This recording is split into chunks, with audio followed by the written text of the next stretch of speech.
Bogotá, el doctor Gustavo Petro.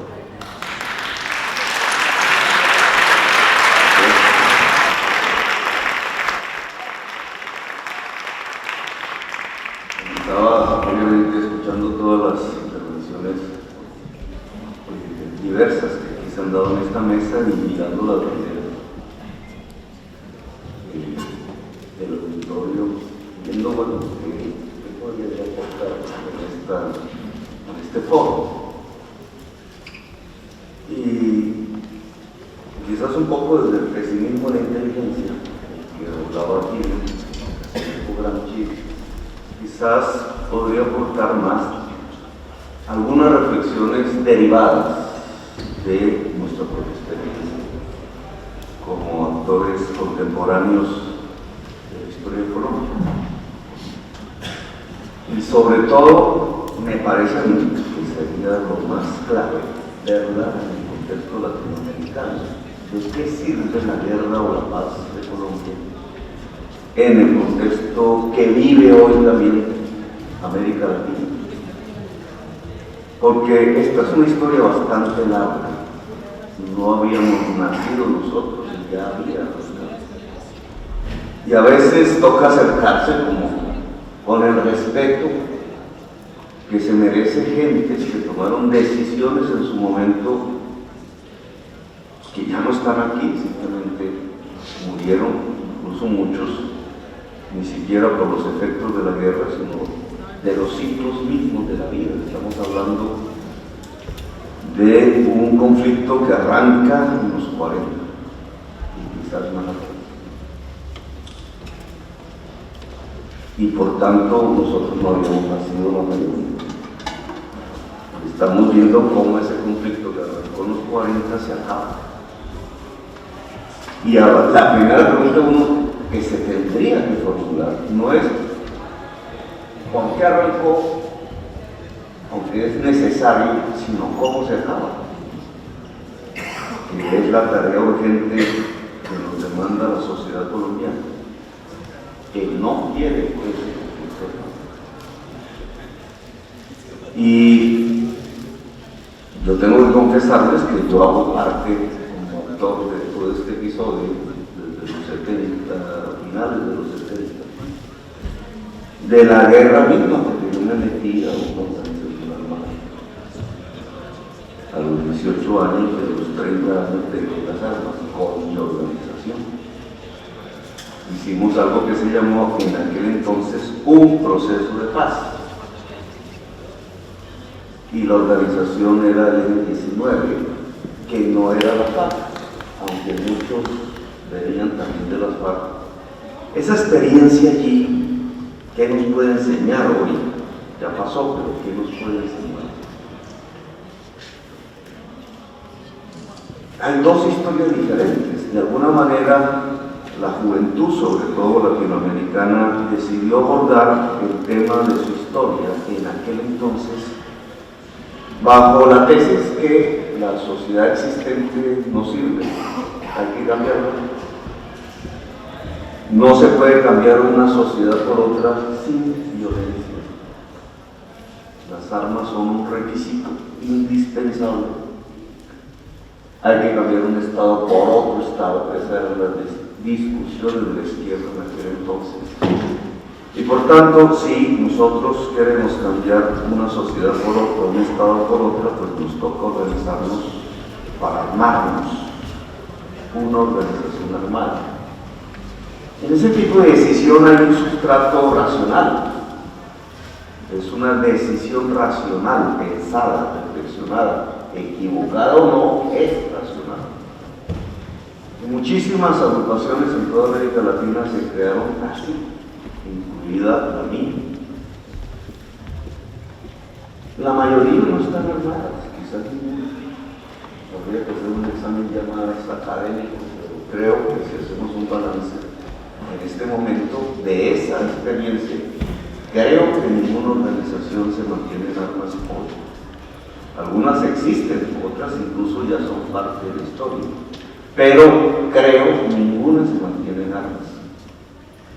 Y entonces a la vieja discusión sobre si tocaba armarse o no, Realmente, desde la perspectiva de hoy, la tesis, o lo que uno podría decir de la experiencia histórica es: los pueblos se arman cuando toca.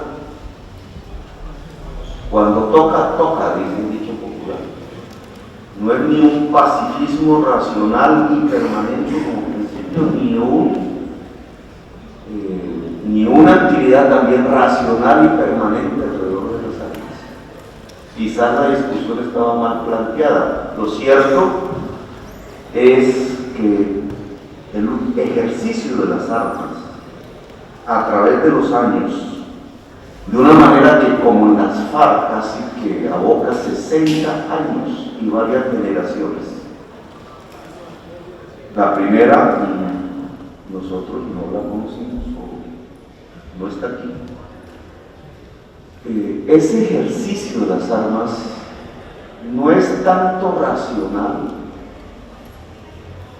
ni tiene que ver con reflexiones realmente, sino que tuvieron que tocarlas, cogerlas. Tiene que ver más incluso con raíces profundas de la historia misma. Aquí, y hablaba de las banderas, veo una allá, un amarillo, un estrellero, que yo hice conocer un poco en Colombia, que era desconocido, que era un poco exótico para los colombianos, pero tiene cierta pertinencia, ya nadie lo ha estudiado, es un tema por Twitter, le un poco a lo que sucedía en estos días. Pues ni más ni menos es una organización armada de un pueblo, los kurdos, de hace mucho tiempo, desde hace décadas. Quizás tiene un ejercicio de las armas tan viejo como el de las FARC. No sé cuál es primero. Hoy están armados y hoy no son hombres, la mayoría son mujeres, que han logrado derrotar y detener el avance del Estado Islámico, que es un fascismo, no politático, sino por lo que pretende, sobre este tipo de territorios de una nacionalidad diferente a ellos. Un fascismo porque trata de negar las diferencias de todo tipo en la propia sociedad donde se asienta. Creación, entre otras, de las invasiones sobre el mundo árabe. Ellos no son árabes, luchan desde hace décadas. ¿Quién les podría decir que lo que tenían que hacer hoy no era poner las armas y defender su pueblo? ¿Quién de nosotros podría insinuar siquiera que el camino de ellos o de ellas es equivocado? Ellas, si estuvieran aquí, nos dijeron: nos toca, si no nos violan, nos arrasan la cultura, la nacionalidad, nos destruyen. No hay otro. Lo que hay al frente no es un libro, ni un intelectual de derechas o un líder político insinuando discursos. Lo que hay al frente son tanques de guerra reducidos que se hacen entonces.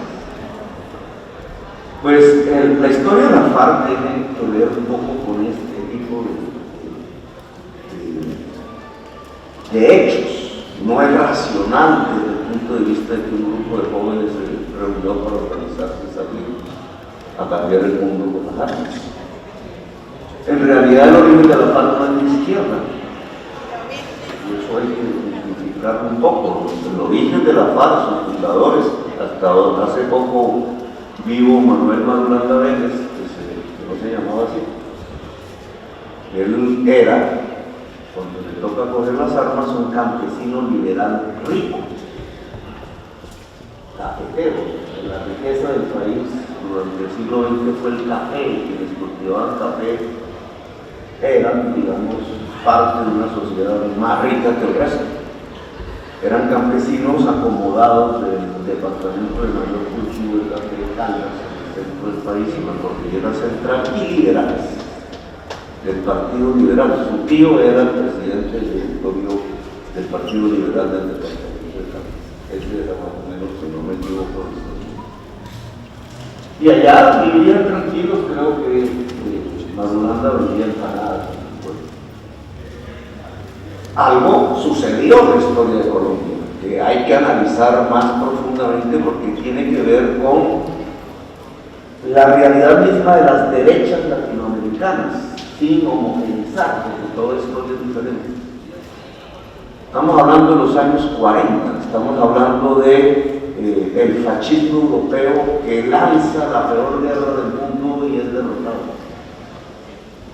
Y un sobreviviente muy ligado a Latinoamérica, España y Francia. Cómo la tesis franquista y los hechos que se suceden en la guerra civil española, después de la Segunda Guerra Mundial en Europa, terminan incidiendo en la mentalidad de la derecha colombiana, conservadora, en el poder, que deciden hacer lo mismo en España. ¿Contra quién? Contra un reducidísimo partido comunista compuesto por campesinos, cafeteros también, ni siquiera eran obreros ni urbanos, eran de núcleos rurales muy localizados y muy pequeños. Campesinos comunistas habían organizado cooperativas de cultivo de café y, lo que sí era muy grande, un liberalismo que se había radicalizado bajo la tesis de la Italia. Un mundo rural en ese entonces, ligado, el valor económico fundamental era la tierra. Bombardean, asesinan, lo mismo que los franquistas hicieron en España, lo fueron a hacer en Llorios, aldeas, caseríos, liberales. Y sucede lo que sucedió. Lo mismo que yo le preguntaría a las mujeres del YPG. ¿Qué hacían? Pues no podían seguir vendiendo empanadas ni organizando el directorio liberal de Caldas para ganar más elecciones. Se fueron a las montañas, en su tierra misma. El éxodo, cruzaron la cordillera, llegaron al territorio de Tolima, para los que no conocen, más al centro, y comenzó lo que no ha terminado. Al cruzar la cordillera y el valle del río Magdalena se encontraron con las cooperativas campesinas que estaban siendo bombardeadas y resistían de manera armada del Partido Comunista y, sin pensar mucho en ideologías, terminaron unidos y formaron la paz. En un mundo donde Stalin había ordenado desarmar todos los movimientos armados del comunismo que se habían creado contra los nazis, el mando mayor del movimiento comunista ordenaba el desarme, y en Colombia, al contrario, lo que se extendía era el movimiento armado. Porque las historias finalmente son concretas y diferentes. Les tocaba. Y ya no tenemos mucho que hablar sobre si eso era bueno o malo, esa es la realidad de la historia. Ese movimiento termina yéndose de tierras ricas hacia tierras cada vez más pobres. Es lo que se llama la colonización. Y a mí hasta me da un poco de temor las actuales negociaciones, porque pareciera, después de 60 años, que lo importante es conservar las tierras pobres y no volver a las tierras ricas. Reflexiones ya entre colombianos, pero que tienen que ver con 60 años, son 60 años. ¿Qué le pasa a los seres humanos cuando durante 60 años están armados? Eso la mayoría de ustedes no lo saben, porque son la mayoría jóvenes. Nosotros tampoco, porque las soltamos siendo jóvenes aún. Pero ¿qué le pasa a los seres humanos cuando hacen ejercicio de las armas durante 60 años y los jóvenes armados de hoy rurales de las FARC saben que su papá también fue y su abuelo también fue? ¿Cómo hacer la paz ahí? Y empiezan los problemas. No es solamente un análisis de reflexión y de racionalidad, es casi los temas de una cultura que se han construido dentro de la sociedad colombiana en los diversos ámbitos de la sociedad. Porque igual que se podría hacer un análisis de la cultura estructura campesina armada alrededor de las FARC, que no es del campesinado, es de núcleos geográficos muy establecidos, muy localizados, igual habría que mirarla hacia quienes han hecho la guerra desde el otro lado. Lo cierto es que durante el siglo XX el valor económico fundamental siguió siendo la tierra. Y por eso David dice en su análisis de cómo sería o cómo es la negociación de paz, el tema de la tierra es lo fundamental. La tierra, el mundo rural.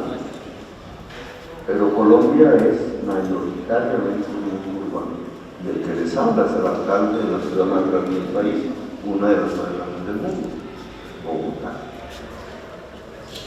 Si la tierra es el problema fundamental de la paz, ¿qué piensan millones de personas en una ciudad? No reconocen la guerra, no la ven, no la sienten, si acaso en algún esquina un desplazado les perturba un poco la conciencia. El mundo de la guerra se ha invisibilizado en las grandes ciudades colombianas. Y la derecha extrema, que es muy popular hoy en Colombia, nunca lo fue en el pasado, y ahora tratamos de explicar por qué. Nunca ganó unas elecciones en Colombia, hasta ahora, en el siglo XIX. No lo pudo hacer en el siglo XX. La única manera de ejercer el poder, lo que yo llamo la extrema derecha, es decir, estas secciones ligadas ideológicamente al franquismo, solo fue a partir también de las armas, de la imposición, de lo que podríamos llamar una dictadura que en Colombia nunca fue realmente militar. Una dictadura civil, decía alguna vez el régimen colombiano, muy parecido más a México, de lo que sucedió en estas tierras. Bueno, total es que algo pasó. Si usted coge el libro de Tomás Piketty, que mencionó, y mira el libro de Río Fierro, el capitalismo del siglo XX en Francia e Inglaterra, que es como sujeto de estudio, ahí tiene unos cuadros donde habla de los valores del capital, las formas del capital, y todos coinciden en que la tierra se desploma como valor, es reemplazado por las viviendas y por otras formas de capital industrial. No quiero aquí meterme hacia mi profesión que es la economía, pero no deja de ser paradójico que mientras el mundo del capitalismo desvaloriza la tierra en el siglo XX, en Colombia sucede lo contrario. El mayor valor y por lo que se lucha es la tierra. Lo debo como reflexión, pero tiene que ver con dos cosas fundamentales. Su origen son los españoles. Es la hacienda, es el latifundio, es el feudalismo. Colombia no pudo romper el feudalismo. Cosas que se lograron en otros países de América Latina, no se pudo lograr en Colombia. La resistencia armada del campesinado liberal contra los jefes conservadores en el poder fue una derrota. Claro, uno de ellos me dirá, usted no tiene por qué respetarlo con esa palabra. Aquí estamos armados. Como el movimiento campesino fue derrotado, a pesar de que resiste en algunas partes. Pero en las tierras pobres, ¿dónde están las FARC? En lo que llamamos nosotros la frontera, no en los centros estratégicos, ni siquiera del mundo rural agrario y capitalista. Esta es la frontera, en el margen. Y de aquí uno podría deducir, si yo soy el enemigo de las FARC, pues a mí me interesa decir, ya les he ganado. Pueden durar 60 años más. Sí, pueden sacar banderas y todo, y una mitología alrededor de la resistencia armada, pero no están destruyendo las fuentes estratégicas del poder y las ponen en peligro.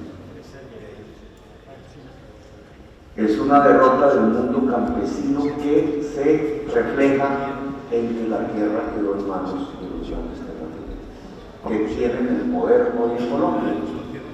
Y por eso el valor de la tierra, inusualmente respecto a lo que podríamos llamar el capitalismo, que es urbano, industrial, global, es alto hoy en Colombia.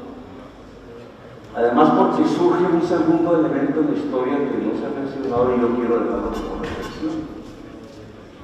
La primera oleada del narcotráfico, de la cocaína, lava sus dólares que entraban en avionetas, en efectivo, al principio en los bancos de Panamá, con la caída de Noriega, no pudieron, en la tierra, comprando, desalojando, con los métodos que fueran, adquieren la tierra en Colombia. Por eso un profesor que está buscando noticias, es muy famoso porque Radio dice: en Colombia no hay terratenientes, en Colombia hay narcotraficantes con vacas. Y eso no es el mundo de los 40, de los 50, de los 60, es una nueva realidad que hay que reconocer. Es también rural, es una mafia que se ruraliza porque había nacido en las ciudades. Es rica con la cocaína, construye socialmente el territorio, se apropia de la tierra y se apropia del poder. Es lo que llaman aquí, mal llamado, el faraónismo. Porque nosotros lo vemos como organizaciones armadas al lado de los militares. No, son el poder en el territorio de los militares, algunos, secciones, porque logran fragmentar el ejército, les obedecen. Llegan al Congreso, hacen las leyes y les eligieron un presidente. Ellos ganaron en la década del siglo XX. Por eso el valor de la tierra, inusualmente, si miramos a Tomás Piketty, es alto en Colombia. Es el mayor bien de capital. Todo funcionario público que se roba un billete por la corrupción termina montando aquí, no montando una fábrica. El mafioso no hizo lo que hizo en Estados Unidos, montar industrias, no, montar tierra. Y entonces ese reforzamiento de la tierra provoca una derecha específica, narcotraficante, poderosa, tanto económicamente, pero no por su base industrial, como puede ser en otros países latinoamericanos incluso, sino porque su base es la cocaína. Y por tanto la prohibición de la droga, que le da alto valor al precio de la cocaína, le permite organizar ejércitos privados, no solamente el estatal, le permite hacer leyes y resistir desde la ley cualquier tipo de avance democrático. Por eso la Constitución del 91 no rige. Es una derecha de nuevo tipo. Mantiene ideológicamente las tesis que dieron nacimiento a la primera resistencia armada en los 40. Un fascismo, porque en Colombia como en España no hubo un acto de contención, para ponerlo en términos religiosos, sobre el fascismo, como sí hubo en Alemania. No hubo un tribunal de Nuremberg. Los que destruyeron, descuartizaron y mataron centenares de miles de campesinos en los 40 fueron presidentes en los 50, en los 60, en los 70 y en los 80. Configura un tipo de derecha no simplemente poderoso, sino profundamente peligroso. Y algo, y lo dejo también como un tema de reflexión, tiene poder por la guerra. Y aquí déjenme hacer estos tiempos. déjenme hacer otro paréntesis que ya corresponde a mi propia experiencia personal. Al lado de la historia de la FARC va otra historia paralela en el movimiento armado colombiano. El de los jóvenes que se reúnen y racionalmente dicen hay que cambiar esta sociedad por otra, pero no se puede hacer sino por las armas, porque miren a Allende y toman las armas. Esa es la historia del 19 de varias organizaciones. El M-19 se lanza al revés del mundo urbano, entre otras, y por lo que estoy aquí, hago mención, porque debe haber compañeros y compañeras uruguayos aquí presentes. El M-19 fundado, entre otras personas, la mayoría colombianas, por 4 miembros del movimiento Tupamaro, que salen de este país hacia allá en los tiempos de la dictadura. Antonio Vulcano, Wilber García, entre otros. Las otras historias se nos han evaporado y mueren allá en tierras colombianas. Incluso creo que familiares están buscando los cadáveres en este momento. Es una historia que estas historias hay que escribirlas, finalmente son nuestra historia. Cómo se liga desde aquí, desde estas tierras, allá, cómo se cruzan las historias, las sinergias. Mi primera reunión en el M-19 era con tapones de papel. Solo se veían los ojos, no se podían reconocer unos con otros. En la ciudad de Bogotá, urbanos, porque entonces era no se podían conocer porque si llegaba la tortura, entonces decían, se reconocían. Bueno, esa era tecnología uruguaya. Y la persona que habló como comandante aquí tenía, yo pensé que era argentino, porque nosotros confundimos los acentos, eran uruguayos. Él era el jefe de Venezuela y venía de aquí. Y la tecnología uruguaya era la de Tupamaro, nos criamos, nos educamos en las formas como en las ciudades se había organizado un movimiento clandestino en Montevideo, una ciudad plana sin montañas. Todo lo que nosotros estábamos rodeados de muchísimas montañas. Entonces, cuando vino de verdad la represión, después del gobierno de Turbay, se trajo a los militares uruguayos a enseñar cómo era la tortura, pensando que iba a pasar con el M-19 lo mismo que había pasado con el movimiento de liberación nacional Tupamara, pero nosotros tenemos de montaña. Y la FARC ya llevaba como 30 años allí, entonces volvimos a hacer eso, subirnos a las montañas. El M-19 logró convocar la simpatía popular urbana en eso es diferente en su historia a la FARC. Y hace algo, porque muy ligados al cono sur, por los montoneros, por los tupamaros, finalmente aquí esto se llenó de dictaduras, nosotros nos volteamos la mirada hacia Centroamérica, que se llenó de guerras revolucionarias, entre esas Nicaragua, que en el 79, cuando estoy hablando, ganó una guerra y nos hizo pensar que entonces definitivamente lo que habíamos decidido racionalmente era cierto. No hay forma de cambiar una sociedad por otro que no sea a través de las armas. Esa historia, cuando ya tenía 30 años, termina en que nosotros dejamos por reflexión racional. No, nos habían derrotado, sí nos habían matado un poco de gente, nos habían encarcelado, todo lo que pasa en una guerra. Sabíamos hacer la guerra, incluso sin caer en egocentrismos organizativos más que nosotros. La FARC no pasó del estadio de guerrilla y nosotros pasamos al estadio de ejército. En términos militares es un salto fuerte, es decir, defender posiciones.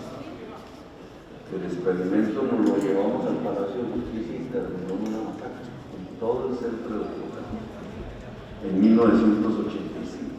Y de allí nos salió un guerrillero vivo, tuvieron que matar a todos para poder, pues lo hicieron con tierra avanzada, bombardeando. 1985 habíamos planteado hacer la paz.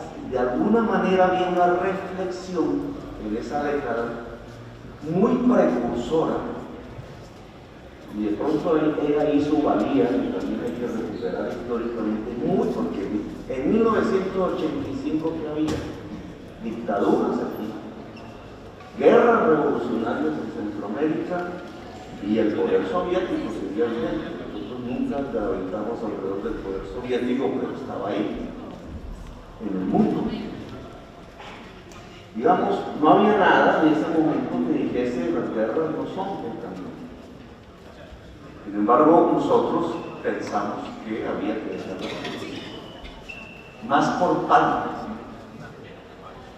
porque en la primera negociación con el gobierno de Elizalde antes del Palacio de Justicia nos permitieron salir a las plazas casi semi-legalmente y las llenamos todas.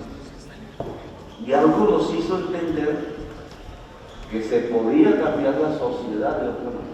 Si se estaban llenando las plazas públicas alrededor de banderas guerrilleras, aún las del M-19, algo pasaba, que nosotros no podíamos ni impulsar ni organizar si no fuese porque eran las montañas.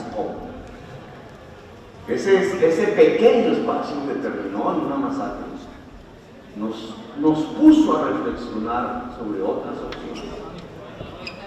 Y en el 89 las definimos, hicimos un acuerdo de paz. El muro de Berlín seguía vigente y Nicaragua estaba en el poder de esa momento. Y los salvadoreños habían entrado a la capital, San Salvador, el Frente para el Mundo Martí, y en el 89 decidimos dejar las armas. Un año después, y aún incluido la muerte del comandante del M-19, Carlos Pizarro, asesinado, ganamos las elecciones. ¿Qué es? Ganamos las elecciones no en cualquier ciudad. Ganamos las elecciones de la Asamblea Nacional Constituyente e hicimos la Constitución del 91, que aún hoy es vigente. Entonces, fíjense en esta paradoja. En 1989-91 nos volvemos de guerrilleros en fuerza política mayoritaria. Hacemos la Constitución y nuestros compañeros de armas, las FARC, el ELN, etcétera, que eran nuestros compañeros de armas año y medio antes, ahora luchan un año y medio después contra la Constitución. Una fragmentación de verdad histórica. Podrán escribir muchos libros de si nos equivocamos o no, o si fue la palabra que se equivocó o no, lo dejaremos para los escritores, pero esa fue la realidad política. Ahora, el M-19 como movimiento político logró hacer la Constitución y se... La reflexión, ¿cuál es? Un proceso de paz puede llevar a transformaciones democráticas de la sociedad. Pues el incipiente y muy precursor del M-19 que produjo una constitución democrática aún vigente. Claro, hoy dirán muchos, pero no se aplica. Porque viene la lucha sigue. ¿Quién dijo que se acaban los conflictos de la sociedad? Inmediatamente se expide la Constitución, viene la oleada más poderosa de represión sanguinaria del paramilitarismo en Colombia, década de los 90 y principios del siglo XXI. Es más, yo diría, la organización de Álvaro Uribe Vélez es la reacción más popular, más organizada y más poderosa contra la oleada democrática del mundo. Analiza la aplicación de la Constitución, derechiza la sociedad e impide la Constitución en su Estado Social de Derecho sea vigente. Sin embargo, el hecho se produjo. ¿Puede un proceso de paz y dejación de armas originar una oleada democrática que transforma una sociedad. Pues lo que siguió no fue en Colombia, ni lo gozamos nosotros. Nosotros entramos al mundo dantesco en una sociedad donde el paramilitarismo mató no sé cuántos, 200.000 campesinos. Pero en el 98 ganó Chávez. Igual que se podría hacer En Venezuela, inició una fase que uno no termina, no habla. Indudable, ¿no? Chávez no ganó porque nosotros llegamos a tarde. Aunque Chávez nos visitó en 1993 a ver cómo era lo que había sucedido en Colombia. Muy recientemente, en 2019, tenía su historia reciente allí y nos tocamos, dialogamos, hablamos. Nosotros no sabíamos que el coronel, a mí me interesaba ver qué pasaba con un coronel, porque para mí los militares eran los enemigos. Y entonces me nos acercó mucho a Torrijos, que había sido un coronel, que había ayudado mucho en el 19, pero que se había vuelto presidente de Panamá, Pues realmente no sabíamos qué era, no es que estoy diciendo que fue eso lo que no, pero de alguna manera, salidos nosotros de un mundo de 3 décadas de guerra, de dictadura, de persecución, nosotros como partícipes de eso, actores activos de la guerra, dejamos las armas y al poco tiempo lo que vemos es florecer lo que llamamos la primavera democrática de la uno tras otro, toda la historia que ustedes sí conocen bien, porque son sus protagonistas. Con todo, errores y no balbuceos y no búsquedas.